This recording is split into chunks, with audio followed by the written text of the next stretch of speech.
Anteriormente viste cómo convertir fracciones a decimales. Ahora vamos a repasar cómo convertir decimales a fracciones.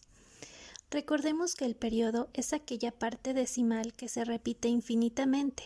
Por ejemplo, si tuviéramos la fracción 52 novenos y la pasamos a su forma decimal, equivale a 5.7777.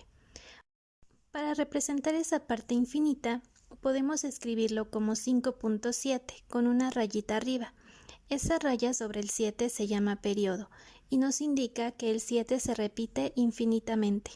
Si tuviéramos la fracción 20 sobre 33 y la pasamos a su forma decimal, obtendríamos 0.606060 infinitamente. Observa que el número que se repite es el 60, entonces lo podríamos escribir como 0.60 y al 60 le colocamos la rayita denotando el periodo.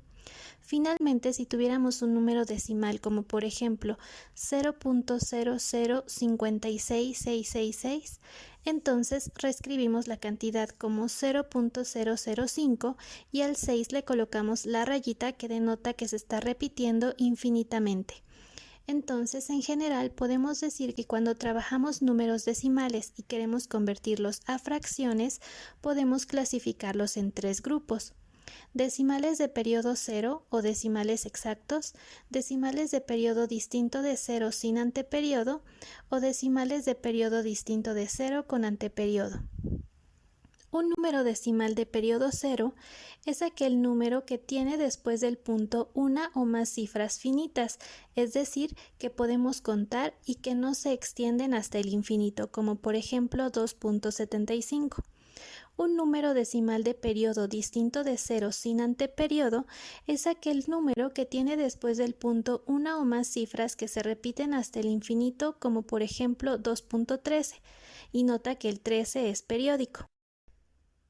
Finalmente, un número decimal de periodo diferente de cero con anteperiodo es aquel número que tiene después del punto una o más cifras que no se repiten y después comienzan a aparecer cifras que se repiten hasta el infinito, como por ejemplo en el número 2.425, en donde el 25 es periódico. A continuación vamos a ver cómo convertir cada uno de estos números decimales en una fracción.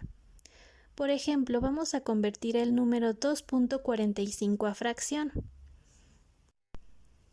Para convertir un número decimal con periodo cero a fracción, primero se escribe el número completo en el numerador sin punto, es decir, 245, y en el denominador se escribe una potencia de 10, con tantos ceros como decimales tenía la cantidad original. Como 2.45 tiene dos decimales, entonces ponemos una potencia de 10 con dos ceros. Finalmente simplificamos la expresión hasta llegar a una fracción irreducible. Nota que esta fracción se puede dividir entre 5, entonces si dividimos el numerador y el denominador entre 5, podremos obtener 49 sobre 20. Así 2.45 equivale a 49 veinteavos. Ahora vamos a convertir 2.27 periódico a fracción. Entonces, para convertir un número decimal periódico a fracción sin anteperiodo, lo que debemos de hacer primero es escribir en el numerador la resta entre el número completo sin punto decimal, es decir, 227, y el número formado por los dígitos que anteceden al periodo, es decir, el 2. Y en el denominador se escriben tantos nueves como dígitos tenga el periodo. Como 2.27 tiene dos dígitos en el periodo, entonces escribimos dos nueves.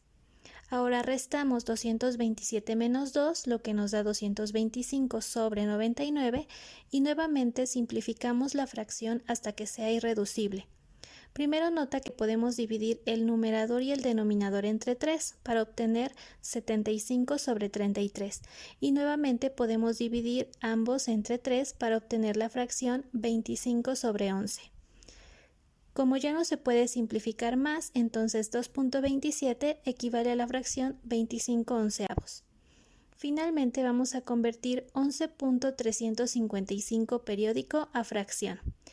Para convertir un número decimal periódico a fracción con anteperiodo, En el numerador escribimos nuevamente la resta entre el número completo sin punto decimal, es decir, 11.355, y el número formado por los dígitos que anteceden al periodo, es decir, 113. Y en el denominador se escriben tantos nueves como dígitos tenga el periodo. Nota que el periodo tiene 2 dígitos, así que colocamos 2 nueves. Ahora se le agrega un 0 al final para obtener 990.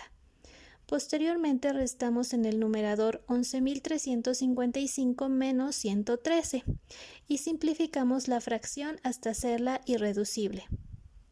Nota que el numerador y el denominador de esta fracción se pueden dividir entre 2, así que obtendremos la fracción 5.621 sobre 495.